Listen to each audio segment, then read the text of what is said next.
Hey guys, if you joined on the Substack Live, um, that's great. If let me know if there's an echo or any problem with the audio. We're still working out kinks. And otherwise, hey Kyle, long time no see, buddy. Kyle Pukaber. Kyle, did you hear me? Are they not hearing me? Kyle, can you hear me? Hello, hello. Okay, cool. Well, I'm very excited to be here today with Andrea. Yes. We're going to give it a couple more minutes 'cause people are pouring in. Um, I'm even going to go live on Facebook. We're taking it all through all cylinders here. All right. Yeah, see what happens. I mean, might as well use these tools while we have them, because who knows where we're going at this point.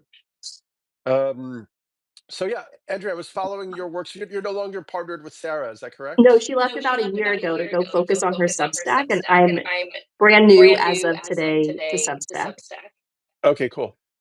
And yeah, so I was following you guys when you were doing that together for a while. And then I guess recently I heard one of your YouTube interviews where you're talking about, what do we do in a sort of totalitarian situation. Then I was just actually listening to your latest Gaslit Nation, where you seemed a little bit more hopeful about maybe we're not going to go all the way down this road. So yeah, I would love to just hear a bit about what your trajectory has been, and maybe just introduce yourself because a lot of people probably won't know who you are. Sure. So my name's Andrea Chalupa. I was born and raised in Northern California, which matters because Silicon Valley is there. And a lot of the gaslighting we have out of these oligarchs like Musk, the PayPal mafia, they are all transplants that basically turned the tech revolution, the whole earth catalog, the very early days of Burning Man on a San Francisco beach, and this sort of sense of we are the resistance, we can lead the country into a more progressive direction. The laws that California would pass were consequential for the whole country. I know this because my mother was a grassroots activist. She had gotten into a horrible car accident, and seatbelts. It was with my sister when she was 5 years old, and everyone survived this accident because they're all wearing seatbelts. And so my mother, as a hippie art teacher, championed the child car seat law in California, the seatbelt law in California. And so from her example, I learned that you can make a difference in your country, where you live, wherever you are, whatever you have. And California was a place to lead the country forward. Unfortunately, over the decades, it became a Wall Street, as we see, as a gambling den of corruption, but it's obviously playing out now with Musk's purge. We'll get into that. But my background is very much driven from my own family history of my grandparents escaping the hell of Ukraine in World War II. My grandfather, who I was extremely close with, he was born and raised in Donbass, Ukraine, a region in eastern Ukraine that's been under invasion by the Russians for 10 years now. My grandfather, before he passed away, wrote down his entire life story. Yes.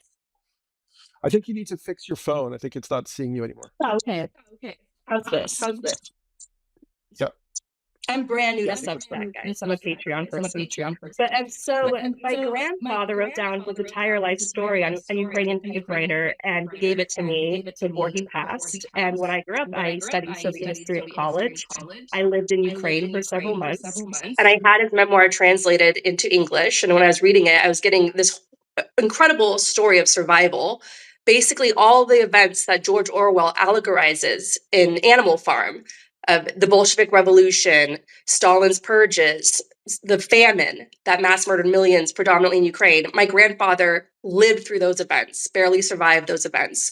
And that went on to inform my work as a filmmaker. I wrote and produced a journalistic thriller called Mr. Jones, based on the real life young Welsh investigative journalist, Gareth Jones, that went into Ukraine and exposed Stalin's genocide famine in Ukraine. And this young man's brave journey is narrated by George Orwell writing Animal Farm, to show his mission to get the truth out into the world, to show that there is only one truth. Facts are facts. And that film came out in the US in 2020 at the height of the pandemic. It became a sleeper hit. It stars James Norton, Vanessa Kirby, who played Princess Margaret on The Crown, and Peter Sarsgaard. And it was directed by 3-time Academy Award nominee Agnieszka Holland, the Queen of Poland. cinema. She was born and raised in Poland under Soviet occupation. This film was deeply personal for her as well, because her mother and father were both journalists, and her father's official cause of death was suicide while under police interrogation. He jumped out of the window. And so if you watch Mr. Jones, it's made by survivors of Soviet terror and their descendants. And so it has a very authentic feel. You feel like you're transported there to this time of Stalin. And you watch how to resist Stalin through these journalists risking their lives to get the truth out. And so I've spent decades studying authoritarianism, as well as how to resist authoritarianism. Some of my historical mentors include, of course, George Orwell and his badass wife, Eileen O'Shaughnessy, an Irish-English poet who helped transform Orwell into the artist he always longed to be. I have a graphic novel about that coming out and a TV pilot set up in Europe. And on I can go. And I think for me, why I studied authoritarianism, it wasn't just the family connection and this trauma in not just my DNA, but in stories. Like if somebody in the family was a certain way and people didn't understand it, there'd always be these excuses made. Well, oh, they grew up in starvation. They were tortured under the KGB. Like, so this was lived history for us. And one of the most striking things about it is that my family was one of the lucky ones, not just for surviving the terror of dictatorship, but also healing from it by openly talking about it. In my years of research, I met many survivors who were happily established in the West, in the safety of the West, who still couldn't bring themselves to talk about what they survived. And so these stories remained buried. And that's a very common story of survivors of this terror. And so for me, in all these decades of research, I wasn't just collecting historical truth as a record to sort of force some sort of accountability, some sort of justice through these eyewitness accounts and bringing them to a broader audience. For me personally, I was very captivated with how would I survive this? How would I survive the machinery of dictatorship? What choices would I make? How can I endure? How did my grandfather do it?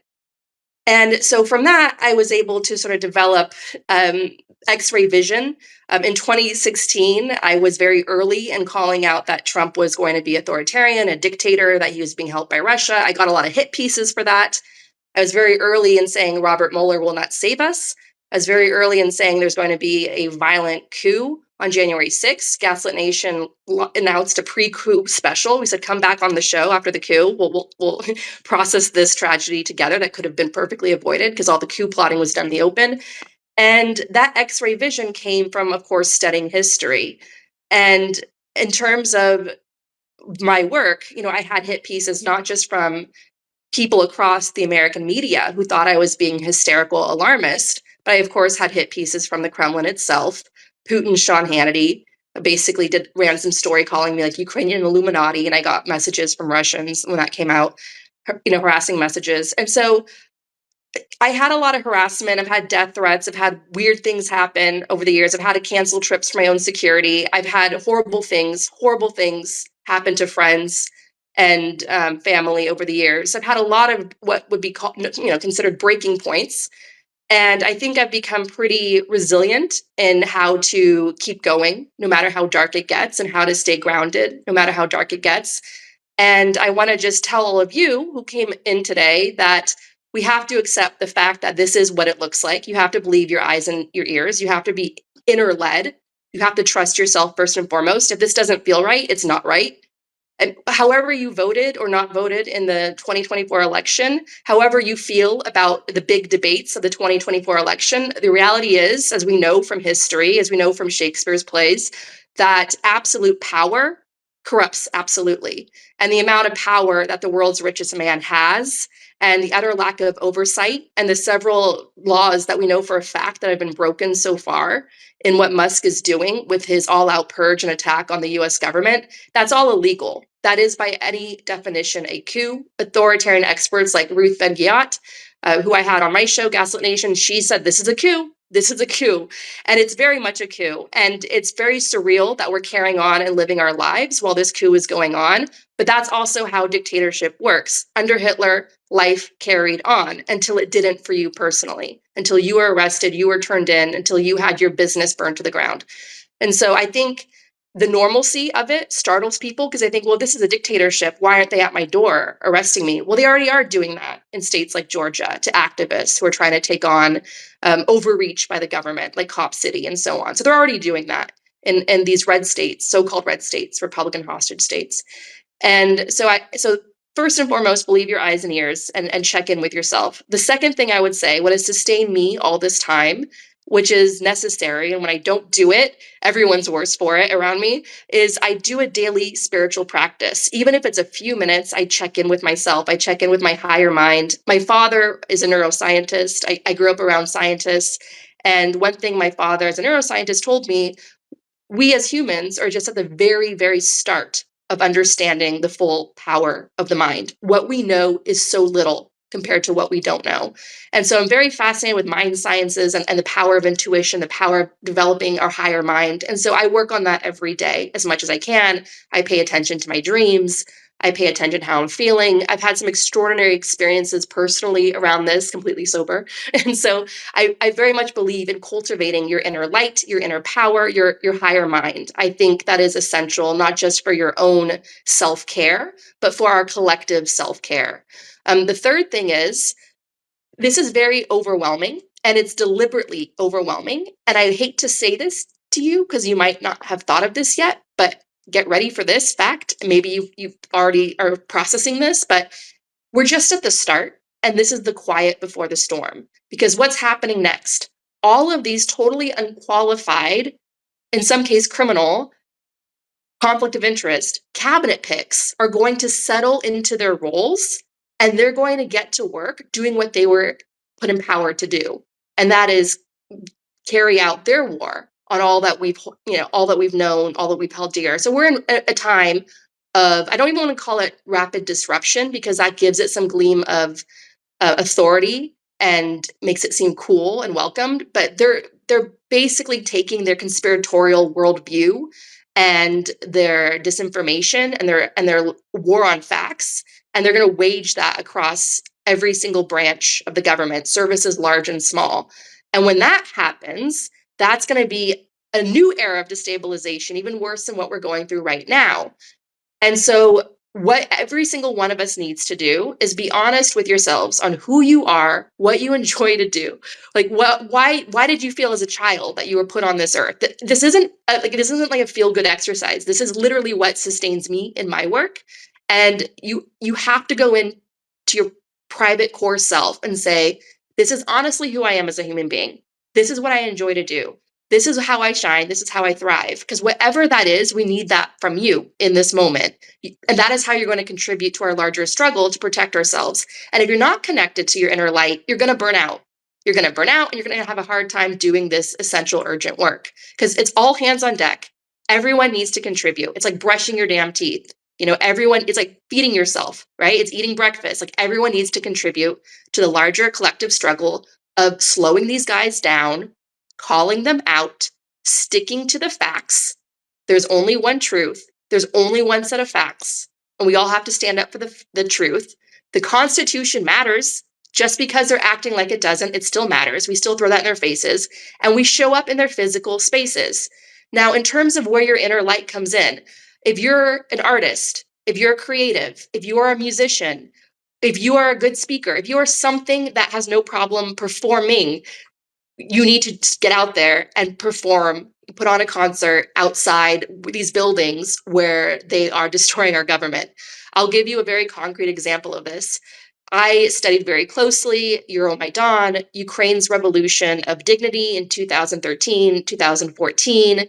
This was a popular uprising that brought together Ukrainians across society to overthrow a corrupt wannabe dictator backed by Russia, and he fled to Russia, where he remains to this day. I watched all of this play out in real time on the live stream. I had friends who were there. I've worked with all sorts of activists who were there. I've written about it, talked about it extensively. It's still very much in my mind, and part of me is still there. And one thing about Euromaidan, the reason why Ukraine's uprising was so successful and they were able to withstand Arctic freezing cold temperatures and also police brutality, where the police were coming out and beating these protesters, and then they started snipering them. And over 100, around 100 were killed. So why, and every time in the very early days of this protest, horrible photos of protesters being brutally beaten beyond recognition were going viral. And yet more and more and more Ukrainians kept showing up, even though they could have been beaten. What made them want to show up? I think the lesson for us is this: whatever they do that crosses a line, you need to show up. You need to show up. The second you talk yourself out of showing up, they've won. They get more and more ground over you. The second you give into your fear, they have you.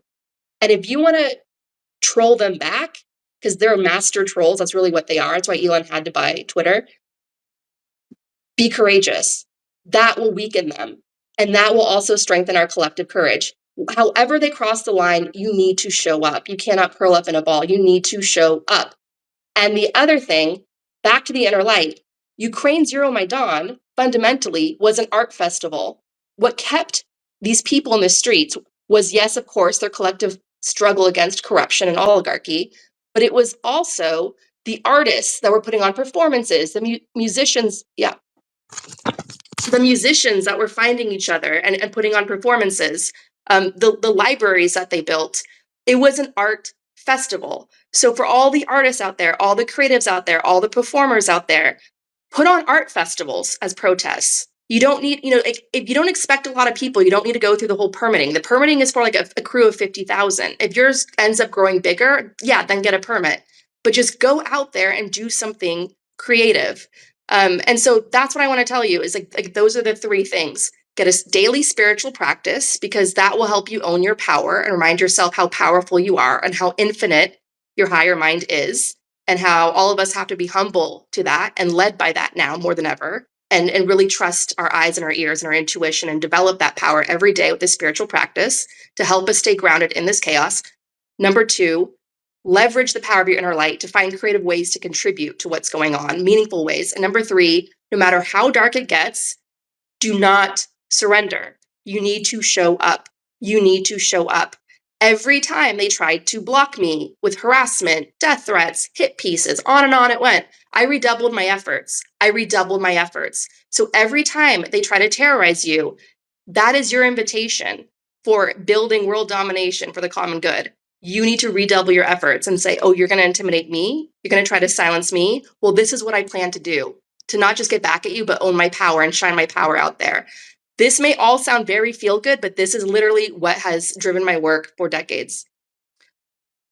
Yeah, I hear you completely on that. And every opponent has weaknesses that can be leveraged to our advantage. They have weaknesses. They have points of weakness that they don't want us to exploit.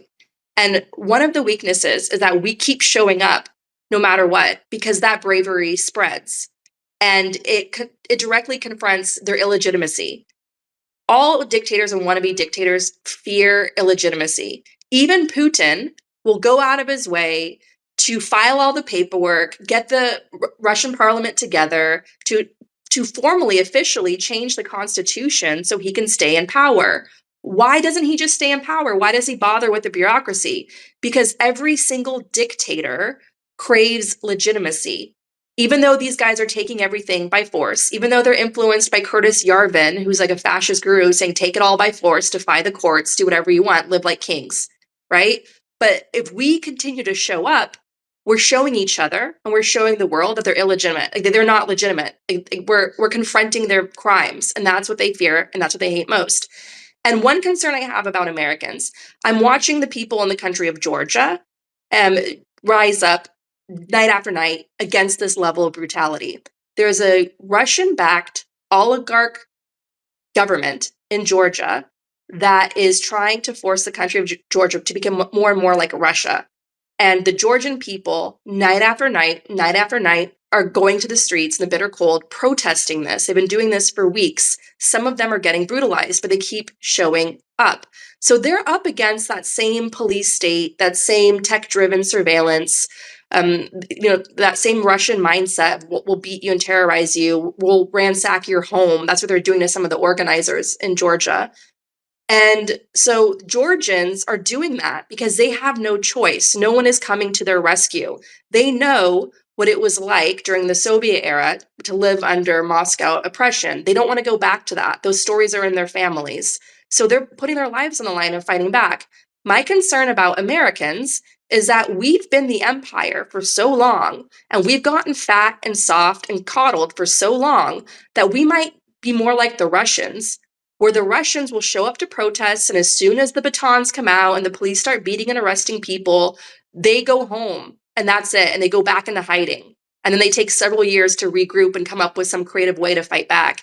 And largely, I know Navalny gets worshipped in the West because the West is so desperate for a hero in Russia to try to convince us things are going to turn around.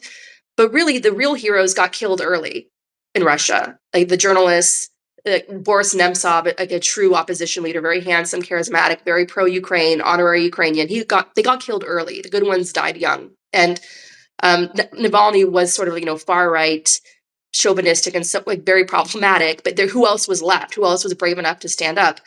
But largely, if you talk to Ukrainians, they see the Russian opposition as worthless, and I would agree. And I'm going to talk about this in the context of our strategies here at home. All of those hundreds of thousands of Russians that have fled Russia over the years, especially during especially with Putin's invasion in Ukraine, they flee abroad to Russia. They flee abroad. They move to Western countries, and then they don't do anything.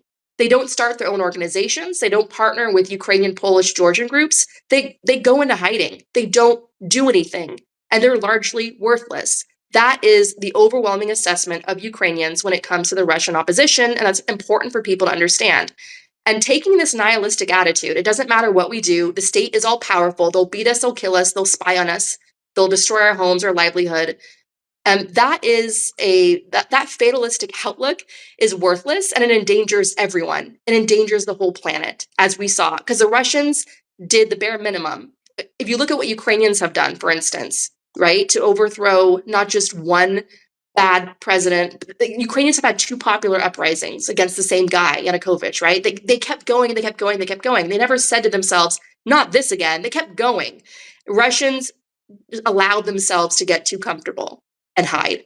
And so there are some extraordinary Russians who did fight the good fight, and they exist. I've had the honor of knowing some of them. But largely they did not have the overall structural support and the resistance that they needed. And as a result, the rest of the world has been paying the price for Russian aggression, especially in Ukraine and countries like Georgia. And the US certainly, because both Trump elections were backed by Russia illegally.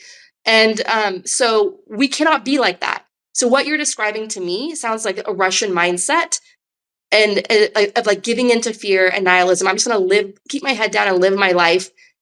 You don't understand the deal with the devil you're making by doing that, because this problem is only going to get exponentially worse. And these are the good old days. This is the window of time we have to actually do something meaningful and stop them before it gets so much worse. And next thing you know, we all have shot callers, right? Okay, for sure. So let's get more into that. I mean, what can people do that's most productive and proactive right now? I mean, can you hear me? Yeah. Going to protests is obviously one thing. Writing letters or calling Congress seems a little bit like, I don't know how much that shit turns the needle. Like, what are some other things? How if people really want to be engaged and kind of like help a positive shift? I mean, where can they intervene at this point? Well, so I interviewed a physician with Doctors for America, who's on the front lines of protecting our healthcare. And she said that on a busy day, a member of Congress will get 100 phone calls. That's not a lot. 100 phone calls doesn't sound like a lot, but that's a big day for them. So I would just commit to once a week, like calling your local offices of your members of Congress once a month, dropping in on their office and like letting them know that you're there. If you live in a Republican hostage state where you think they don't care about me, you still need to go in and just neutralize them with kindness. Be sugary sweet, even if they're fighting for policies that are going to try to kill you, right? Just totally disarm them, shock the hell out of them by being sugary sweet.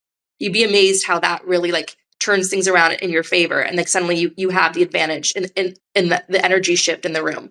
And just let them know that I'm here, I'm watching you, my tax dollars are paying for your job and your staff and your lunches. And I want you to know that I totally stand against this, or I need you to protect my healthcare. And I think to help everybody stay organized, adopt one issue, own that issue, devote yourself to tracking that issue on social media, on making your phone calls to members of Congress, on helping, amplify protests and other meaningful actions. Just figure out your lane, stay in your lane, own your lane. You can't do everything, and you're not going to know where to start unless you figure out, like, this is the issue that cares most for me. Here are the reasons why I care about it, and here's how I'm going to get myself organized to stay on top of that. I've got in my phone my members of Congress programmed in my phone, easy call, speed dial. And if you even want to go above and beyond, you can program in your phone the heads of the committee of your cause, whatever that issue might be, and get their offices, their local offices, because it's easier to get through. Okay, so once a week, you make your phone calls on that issue. Once a month, you stop by that local office on that issue, wake them up out of their complacency. That creates an energy shift. And then you on your social media, you devote it to that issue. You check in like once a week. You amplify you make a list of the people to follow on that issue. Just adopt one issue. My issue is human rights for Ukraine. And that there's a lot of overlap, right? There's disinformation, the war against disinformation and dictatorship and against oligarchy, right? So just figure out what your one issue is and all the ways it overlaps, and just organize yourself and just stay on it. That matters. That matters. Why does that matter? Ask yourself, were you doing that before? Were you, likely not. And so now we need to change our habits and do that now. And it is going to make a difference. And also, we have to get creative with protesting. The groups like Indivisible, MoveOn.org, they've been at this for such a long time. Yes, they have staff. Yes, they have volunteers. Any new energy that you can offer, any new muscle that you can contribute. If you want, you don't need permission to organize an action, right? I know people are scared to go to a protest if they don't know the organizer, but you can organize stuff yourself. You can organize a hashtag. You could organize, there's so many, you can organize like a meetup at a public library where you're going to give a presentation on disinformation or the cause that you care about. It's really anarchy time. Anarchy is just self-organization, a leaderless movement where we all just take matters in our own hands and build our sustainable future that way. It's like the Margaret Mead formula of it's always taken a passionate group of citizens to get to care. And so that's where we are now. And the time for complacency, the time for savior syndrome, the time for normalcy bias, the time for feeling defeated is over. It's now time to be creative in the face of all their destruction. Okay, cool. Let's see. Can you guys hear me better? Somebody was asking me on the Substack about my views on Palestine. And yeah, I mean, at first, after October 7th, I had a little bit of sympathy for Israel's position and wrote about that. And then over time, obviously, that seemed like incredibly morally indefensible, how they pursued that. And at this point, it basically feels that Israel is the model for the white ethno state, the Christian ethno state they want to bring here. And apparently they're even planning to, I've heard, potentially reverse the Civil Rights Act. I know Peter Thiel wants to take the vote away from women. Yeah, I mean, it's amazing to even contemplate all these things that we thought were like sort of established, in terms of like, okay, we've made this progress, we made that progress. I'm curious, like, I know I get that you're focused very much on these kind of tactical points. I think that's really great. But on a larger level, it's like it feels like this is some kind of like beginning of a final collapse, or like, post-industrial, Western, Christian tinged civilization, or Judeo-Christian civilization. And I was watching one little TikTok video with this guy who was comparing it also to the collapse of kind of the mainstream, male kind of like gender, like that these things seem to be intricately linked right now. There's this like kind of like desperate, effort to like reassert control, and take back, both this sort of civilization and also this sort of masculinity. What do you think? I mean, it could obviously be a 100-year cycle. It could be a 500-year cycle. It could be a 10-year cycle. We don't really know. What do you, yeah, on a more like meta level, what do you feel is happening? And are there any positives that we could think about in terms of like maybe this thing is so overreaching that finally it is going to somehow collapse? Yeah, it's a war. It's a bunch of mediocre white males who are feeling sorry for themselves and think that punching down, asserting their dominance is going to fix things. And I have to point out that around the world, the countries that are managed by women enjoy high rates of quality of life and low corruption levels. And and they also have strong foreign policy for standing up to dictatorships like Russia and kleptocracies around the world. And so women around the world are on the front lines of telling Musk, we're going to stop you. And we're going to do that by protecting our quality of life that we enjoy. We're not going to let you spread your disinformation, your lies, and try to weaken us and turn us against each other from within. And so I think it's important that what they want, their mediocre white male grievance, right? It's been widely covered. It's like the worst possible people have consolidated together: the Christian nationalists, the Netanyahu fans who are totally fine with his war crimes and genocide against Palestinians and think he's a war hero rather than an indicted criminal who has destroyed Israeli democracy. And as well as Peter Thiel and his whole operation. And a lot of this is driven by historical grievances, of course. It's not a coincidence that several members of Peter Thiel's clique are South Africans who had their childhoods disrupted by apartheid and never got over that. And they're also aligned with Russia that never got over losing the Cold War. So we're up against the worst crowd of people all assembled together, fighting for different things, but largely what they all agree with is that they want white, male, Christian Judeo dominance, and non-white people who don't fall into that, especially when it comes to religion, especially when it comes to LGBTQ plus identity and so on. They are the ones who are severely in danger, extremely in danger. So one of the things that keeps me up at night is the concentration camp on Guantanamo Bay, because it was built out of sight, very hard for any press to get to, if not impossible, for a reason. What are they going to do there? And one thing about dictatorship, it is a breeding ground for sadists. Who was carrying out Stalin's orders? Who was carrying out Hitler's orders? People who enjoyed violence, people who enjoyed dominance, and people who enjoyed preying on others, predators.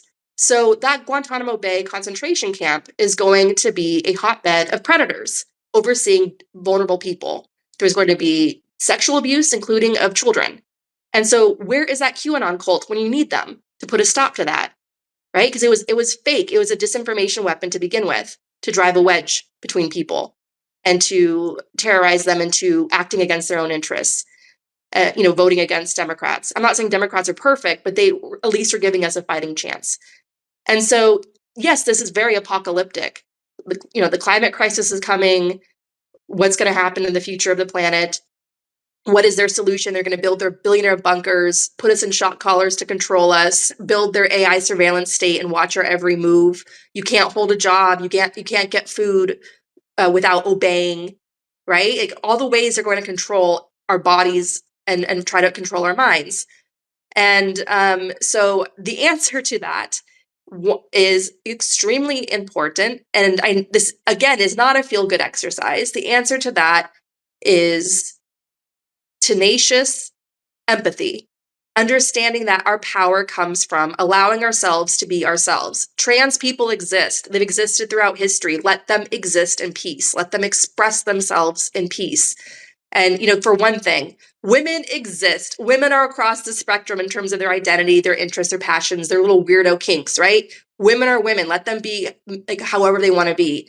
And the more we have, the more anti-conformist we are, the stronger we are. So our culture matters. How we express ourselves matter. How we help others express themselves and be safe doing so matters hugely, hugely.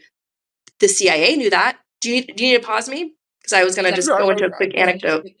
Okay, yeah, no, go ahead. I was just going to ask you a question. I was going to say the CIA knew that, because one thing that they did was they supported a lot of artists that flew in the face of what the Soviet artists were doing at the time, which was very rigid creatively. And so the CIA was like, funding the Paris Review and all these abstract artists because they were really trying to show an alternative to that way of life. But that's just a fun example. But the larger point remains that staying human, showing, blazing your light as a human and all the messiness that creates, you need to do that now more than ever, and hold space for others to do that as well. That's not a small thing. And the other thing, in terms of how we fight this apocalyptic battle, you have to highlight how good life could be. You have to highlight how good other countries have it, like the Scandinavian countries with their healthcare and their war on homelessness. Like, highlight how examples, people have to see alternatives to know that Peter Thiel's vision of our lives is not inevitable. There are alternative paths that we could build and take. So what I'm ultimately saying, Daniel, is this is a war of the imagination, right? Like, they have an imagination that's very dark, that wants to take us to a dark place. So we collectively have to empower our imaginations to build a stronger alternative and live that alternative out loud now, right? And promote that alternative now, and be creative. Be absolutely creative right now in building an alternative future to their dark vision. Yeah, I mean, that makes sense. I was curious, where are you seeing the most potentially exciting or inspiring networks of resistance? So, for instance, like we're mentioning that women, who are going to see their reproductive rights attacked and so on. I mean, that seems like it could be, a huge mobilizing force. But sometimes I wonder if the Democratic Party is kind of like a big obstruction or impediment. It's such a weak party, and the ideology of 95% of the people involved with it. I mean, even just looking at the face of the new DNC chairman, I was like, oh my God. Like I could just, it's another person who you can just feel does not have like the moral fiber or courage or chutzpah to like really, really, push against what's happening. I'm sure he will to some extent, but it's like it seems to be the establishment culture that led to the Democrats, was also fed by gobs of corporate money and kind of like institutional structures that really didn't make people very courageous or very incisive or able to really fight for the good, the true, and the beautiful, and so on. Like, yeah, I'm curious if there are like there's the Sunrise Movement. I mean, you mentioned Move On. I mean, what are the movements that you're seeing that are most hopeful and exciting?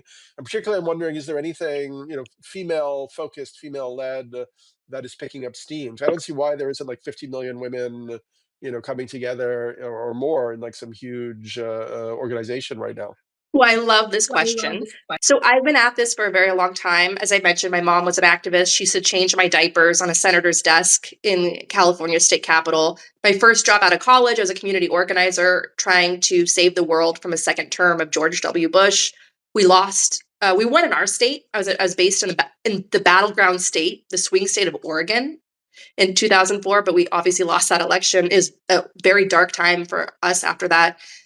But then so much changed, and that massive loss showed me that the people that stayed in their despair too long, they were part of the problem. But the people that dusted themselves off and built something new laid the groundwork for Obama's victory in 2008. That's why I'm very much about like, feel your despair, process your grief, dust yourself off, and keep going. And I've been at this for so long that I actually disagree with your outlook. The Democratic Party establishment, yes, deeply, sorely sucks because they are ruled by a consultant class that's only interested in protecting their own multi-million-dollar contracts. So you get the same flunkies recycled election cycle after election cycle, and they're protecting their fiefdom. And it's not a meritocracy, and that's why you have these complacent campaigns, and they wage war against the progressives, including in districts where they stand a chance. I've ranted about this many times on Gaslit Nation. But the larger trend remains that the Democratic Party itself has been forced to become more and more progressive over time. What happened with Trump in 2016, for example, set off a political sea change in this country. For the first time ever, you had these massive progressive groups, self-organized, sprouting up, not because of the Democratic Party, but despite the Democratic Party. And one of the groups I'm most excited about that has done the Lord's work is a group led by women. It was founded by Daniel Squadron, a former New York State senator, but a lot of the people on the team are women, and it's called States Project. States Project was one of the groups that contribute the most amount of money that they raised through grassroots donations, small donations, through friends, of friends, giving circles, as they call them. The States Project invested far more money in the all-important state races across this country than the Democratic Party establishment, which I think is criminal of the Democratic Party and illustrates how useless they largely are. And so what I'm telling you is that there has been a sea change of political life in America where everyday people are suddenly devoting themselves to running these grassroots machines. And they're so effective that they're now expanding into Kansas. And the new DNC director, the new chair of the DNC, Ken Martin, my friends who have been at this for a very long time, who are reformers, who come from the Bernie Sanders camp, they're thrilled about him because he has done such incredible work in his state that the Republicans were so happy to see him leave and go to Washington to run the party. They're like, yes, we might stand a chance now that he's gone. And what Ken Martin did that was so clever is he did what I've been saying this whole entire time, which is you have to build your own thing. You have to find your thing and build it. He built his own 50-state strategy. Remember Howard Dean's 50-state strategy that got Obama elected in 2008? Ken Martin built his own 50-state strategy, bringing together all the chairs of the Democratic Party across the country and consolidating them under one group. What a novel! Like why did anyone do that before? Like he built that, and that was his engine to victory in taking over the Democratic Party. And he said, we're going to do this across the country now. Every single state is going to have a strong Democratic leader and a strong Democratic engine. And so that's it. Ken Martin's a good guy. Ken Martin's a reformer, and he's bringing a really, really strong organizing mindset with him. He's not there to like pad his pockets with money. He's not there to give kickbacks to his friends. He's a different animal than what we've had in recent years for sure. The reason why Donald Trump won in both times, in 2016 and 2024, with the help of the Democratic Party establishment. And they didn't learn from their lessons. They didn't listen to us. They alienated the progressives. They were evil on Gaza, obviously. We were saying on Gaslit Nation for, since, we were saying like, you're going to lose because of Gaza. You're going to lose because of Gaza. And look what happened. And so what I want to underline for everyone, this fascist coup against our democracy, it was not built overnight. This is a 40-year coup. A 40-year coup. It was really sort of bubbling, taking off, leading up to Reagan, where evangelicals, the Christian right, realized that if they joined forces and voted as one united bloc, they could really get some stuff done. And so that's what they did in electing Reagan. That was their revolution. And the Christian nationalists got empowered by that, and they continued becoming key makers in the power in their party. And then you had, greed is good, Reagan unleashing like deregulation, all this stuff that then paved the way for Trump and Silicon Valley corruption, and all those forces coalesced around where we are now. And the Democrats had no long game for this. I've interviewed on Gaslit Nation Nancy McLean, who wrote Democracy in Chains. I interviewed Ann Nelson, who wrote The Shadow Network, all about this 40-year coup against our democracy. And I've interviewed Ari Melber of Mother Jones, all of these journalists and historians who have documented the 40-year coup. And every time I've asked them, what was the Democratic Party's long game? What was their solution? And there was none. All the Democrats thought to do was be more like Republicans and alienate their base. And so it's Yeah, what the final point I want to make on this is it took us 40 years to get here. It's not going to happen overnight. And I know people aren't going to want to hear what I have to say next, but it's essential. One bitter pill we have to swallow is this. If you want a better Democratic Party, you have to get involved locally where you live with the Democratic Party. And you have to primary the hell out of the worthless Dems, including Chuck Schumer. Okay? Primaries matter. Primaries force conversations. Primaries consolidate our power by bringing people together with one voice, all right? And try to force changes and take a stand. Primaries are healthy and necessary, okay? And we do that again and again. And guess what? If we don't win the primary, we're going to still have to hold our nose and vote for the lesser evil. And we might have several elections to come voting for the lesser evil, whether we want to or not, because we did not get here overnight, and we're not going to get out of this overnight. It's going to take strategic thinking and a lot of smart organizing and pitching in locally where we live. Yeah, I lost my question in your in your follow up there, but I mean, I guess a lot of people, myself included, are also, have suspicions around the integrity of the voting system in itself. Going back to even to the last presidential election, there's a lot of scuttlebutt that the way the swing states all went to Trump. Musk's claiming that he could hack any system. Trump saying that they had a secret special ingredient to win the election. People didn't even have to vote. They could stay home. A lot of like super weird stuff. So and then obviously, I mean, Musk just it's incredible. I have a lot of friends who are friends or have been friends with Musk. I'm like one degree of separation from him in like many areas. But I mean, it's incredible how this person has fulfilled this role, in this way right now. I mean, yes, apparently he was suing the state of California because they don't want to allow people to use deep fakes to influence elections, and he was saying that impacts his free speech. I mean, they really weaponized this whole free speech thing. It's just, and I really, obviously, I appreciate everything you're putting out, and agree with you. I guess my concern is that what we call elections. When you have AI and deep fakes and manipulation and entrenched autocracy, I don't know how functional those are going to be in a few years. Yeah, your suspicions are shared widely. I don't think it was a free and fair election at all.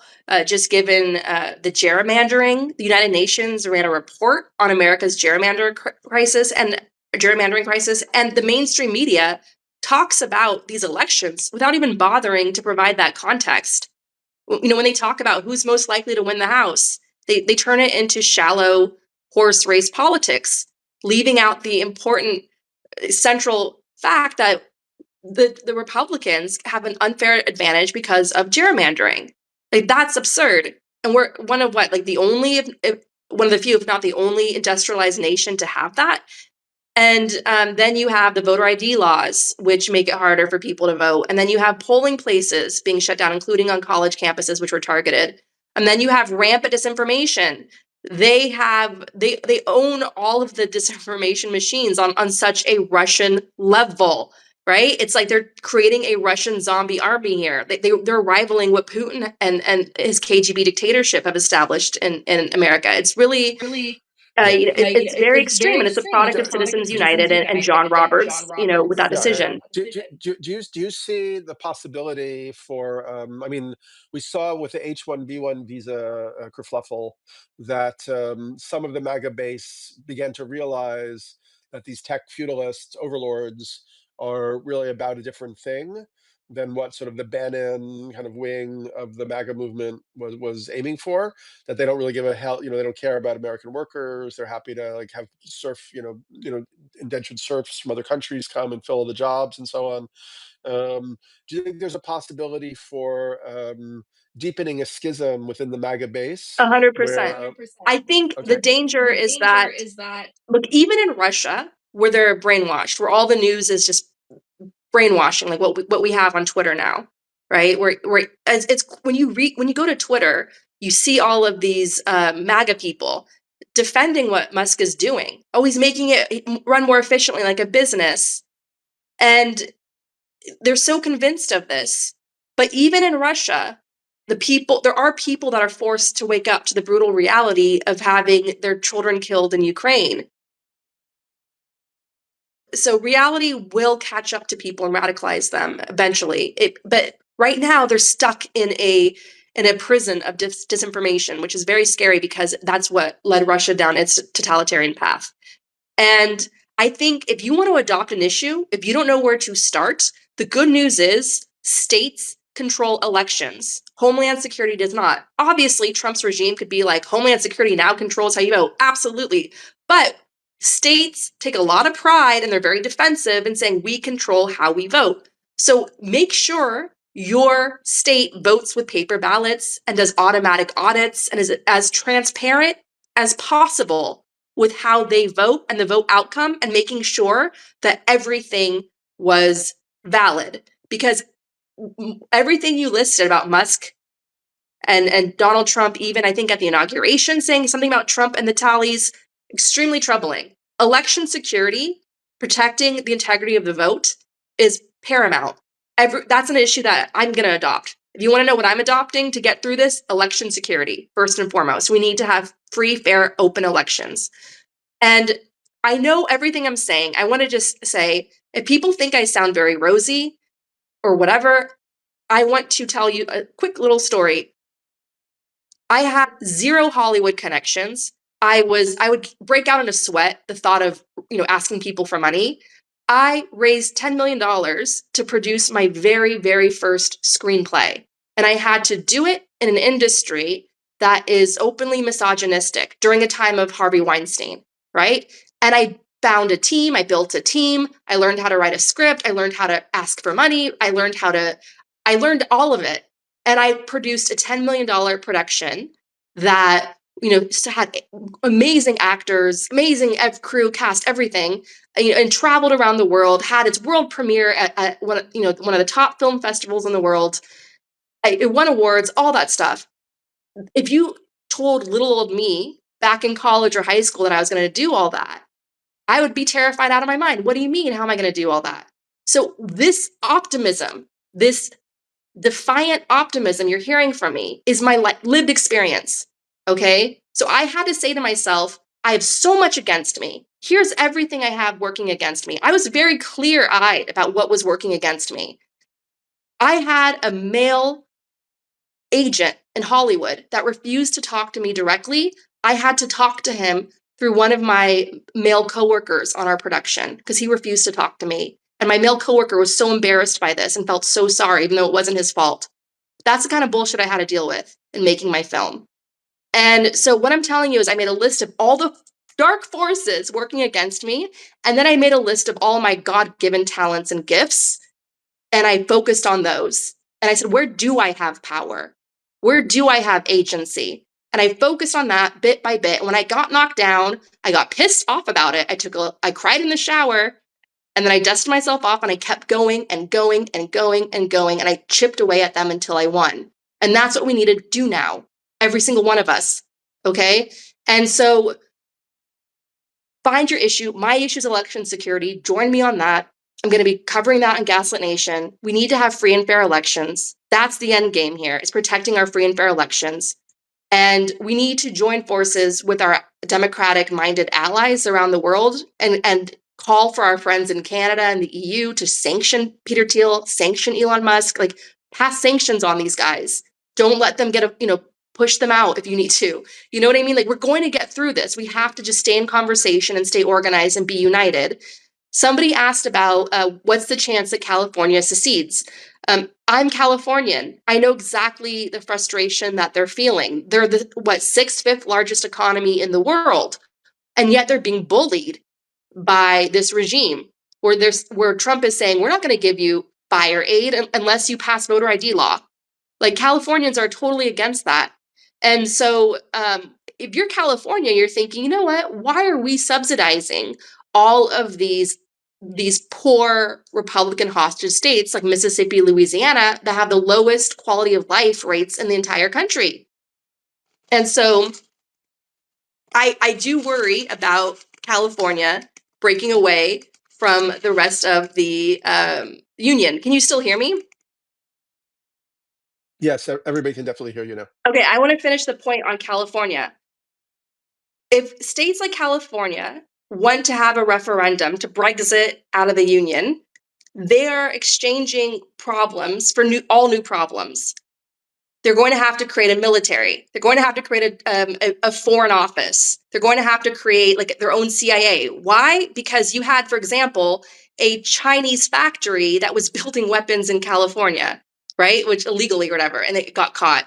You had Oleg Deripaska, one of Putin's closest oligarchs, a ruthless oligarch, trying to send his mistress to have a baby in LA, even though Oleg Deripaska was sanctioned. It took the CIA, it took the state government to track those things. So if California wants to break apart and be its own independent state, it's going to have to spend resources in building all sorts of agencies to protect itself from threats, domestic and foreign. Sure, it has like FBI field offices, but we're talking a whole level of operations to meet the challenges of being a free, independent state, including having a military. So it's not going to be. I mean, they could join up with Canada, I suppose. That's true. They can certainly have an alliance, but they would need to have their own military to protect themselves. They need to have their own defense to protect themselves, and especially because they're such a hot target. And obviously, if they were to break apart, those tensions would fester for many decades, and they would be punished by the regime with all sorts of ways. It wouldn't be the easy solution they think it is. And look at Ukraine. One of the reasons why Putin had to invade Ukraine from his point of view was because Ukrainian quality of life was surpassing that of Russians. And Russians were seeing that. And if Russians see how well Ukrainians are living under an imperfect democracy, then they might overthrow their czar. And so he had to punish and destroy Ukraine to bring it to heel. And one of the things when the Russian soldiers were invading Ukraine, they were doing all these social media videos saying, look, Ma, they have Nutella. Look, they have indoor plumbing. I kid you not. So the quality of life was so low in Russia compared to Ukraine. So what do you think? What do you think the regime's going to do to California? It sucks having a belligerent neighbor. Just ask Ukraine, and that's true. California is protected, sure, by Nevada and in Arizona and so on in Oregon. But so maybe it has a bit of a buffer compared to what Ukrainians have to suffer with. But I do think that the Californians have to think this through, and that vote should not take place until there's a very, very clear blueprint in place of what statehood actually means and how it's going to be paid for. But succession is a very real, like the rich states breaking away. Brexit referendums a very real threat, and that's going to accelerate if the Trump administration isn't brought to heel.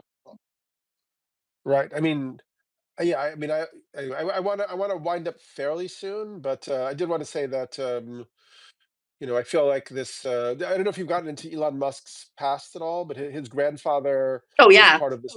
Was part of this group called Technocracy Inc., and they actually saw a future which meshes totally with Dugin and Putin's kind of ideas, where you have like three technates. You have the North American technate, which is like Greenland, Canada, America, down to like Central America, down to Panama, down to Mexico. You have the Eurasian technate, and then you have the Asian one, and each one is under one dictator. Or engineer dictator with no democracy, and it's clear that Musk is trying to establish that and become this sort of the technate ruler, or the imperator of the North American technate. But I do think they're very serious about Greenland and Canada, in that I'm sure, although they're denying climate change, they're taking all the information about it off the websites and so on. They're aware of what's happening, what's going to happen, and there's going to be a lot of people pushing up from the global south. And what we just saw with LA and North Carolina is just the beginning, right? So, like, apparently, according to the Rand Corporation, you could have like 2 billion people could resettle in Canada. Plus, you have the minerals and the raw materials the water they're going to need for artificial intelligence, artificial super intelligence, which they hope will bring them immortality and so Right. on. So and maybe they're right. I don't know, but yeah, it's going to be. It's gonna be very intense, but yeah, maybe we'll begin to wind up. Any kind of like final sort of closing remarks you want to make for today? I promise you, the best revenge against these fascists is your courage and committing to doing something instead of nothing and resisting the temptation of despair. Commit to being creative, commit to being defiant, commit to understanding your empathy as a superpower and protecting all of us and keeping all of us safe, and understand that ultimately we're going to win because they're not all powerful. They themselves have weaknesses and they fear us exploiting those weaknesses. And those weaknesses are they're arrogant. They're not as smart as they think they are. They're so deeply broken and insecure that they have to surround themselves by the least qualified and stupid people because they want loyalists. They want total domination. But when you're surrounded by such idiots, what happens? You become a house of cards. They are a house of cards. And all that AI technology that we think is going to enslave us all, part of it is just a simple mind fuck. They want us to internalize that fear. They want us to self-police, self-censor, and become mindless conformists. That's what they want. So don't give that to them. Your best revenge is your courage. All right, Andrea, thank you so much for your time. It was great to chat with you. We'll do this again. Absolutely. And how do people follow you and find you and all that stuff? Well, everything I spoke about, I'm going to be building this, continuing these conversations and promoting actions, meaningful actions that we can all take to protect our elections on Gaslit Nation. So you can follow the show on gaslitnationpod.com. You can subscribe, and we have a community. We do all sorts of events. We have live tapings, and that is where I build with a wonderful global community of listeners. Awesome. Thank you so much. Have a great day. Thanks for joining everybody, and we'll do this again soon. Thank you. Absolutely. I'm always here whenever you guys need me.